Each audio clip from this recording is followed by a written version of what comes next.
اتطردت من البيت لمدة يوم كامل، ودي سلسلة بجرب فيها تجارب قبل ما اموت. الجزء التاسع بكل بساطة أنا ومنية، وده دليلك تعمل إيه لو اتطردت من بيتك لأي ظرف. فتعالوا نشوف هنتصرف إزاي. خدت شنطة فيها كل حاجة لو الزومبي هجم علينا مش هيقدر، وقبل ما امشي من البيت خدت ورد مجفف، وهتعرفوا ليه. رحت أجيب الأكل اللي هعيش بيه، بس قبل الأكل اشتريت ألوان من المكتبة، وهتعرفوا ليه. دخلت السوبر ماركت، خدت عربية حديث الولادة أو عربية على قد فلوسك، وده الأكل اللي هشتريه لو الزومبي جه ويموت من الضحك. قصب السكر، الناس بتموت من غيره. ده شيبسي بالترافل، عامله نفسي مرقص كوزين، كرواسون شوكولاته وباتيه بالزيتون. منطقي جدا طبعا. هحارب العالم بباتيه بالزعتر. الحقوني لقيت رمان متفصص.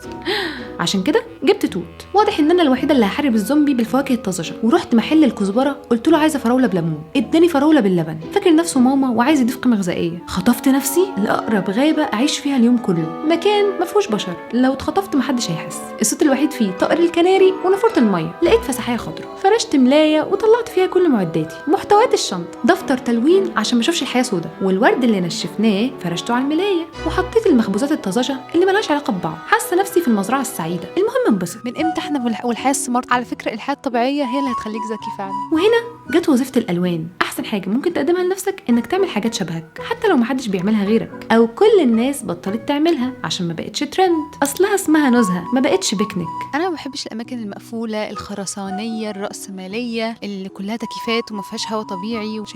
شايفين الزرعه ما بتجريش، الزرعه قاعده اهي. بس احنا مصرين نحط نفسنا في صعوبات من الحياه الخرسانيه. انا حاسه المره دي اني ما كنتش محتاجه اسمع حاجه. مش محتاج تعمل غير حاجه واحده بس، تقعد في اقرب حديقه، تنام في الزرعه وسط الغيط، وتاكل اكل يفيدك ويغذيك. بدل الشيبسي هات مكسرات، بدل الحلويات هات فواكه طازجه، بدل اللمه الكدابه حاوط نفسك بالحقيقه. وجبت كتاب فعلا بفهم فيه وفاهمه هو بيقول ايه، مش مجرد بقرا عشان ابان مثقفه او عامله نفسي قارئه. انت كده محدش معاك ولا شايفك. قريت حاجه انا فعلا مهتمه بيها، وريحت ظهري بعيدا عن صخب المدينه. اقسم بالله نسيت ان معايا تليفون اصلا. ولو نفسك تكلم حد، كلم نفسك بالورقه والقلم. ما انت طول الوقت بترغي مع غيرك لحد ما نسيت نفسك، ونسيت انت عايز ايه، ونسيت انت مين اصلا. يمكن تطرد من البيت، بس عمر ما حد يقدر يطردك من نفسك، وتكتشف ان اجمل بيت هو اللي جواك.